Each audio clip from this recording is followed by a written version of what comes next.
kabutihan ng Diyos sa lahat ng mga ginagamit niya, lalo na sa mga doktor na ginagamit niya.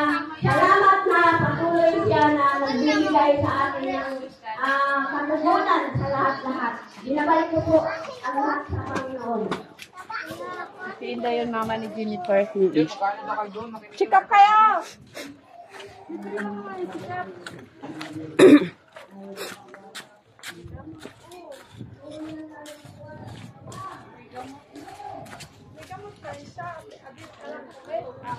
Wala ka na mabibili. Ay, Misa. 13 naman, di ba?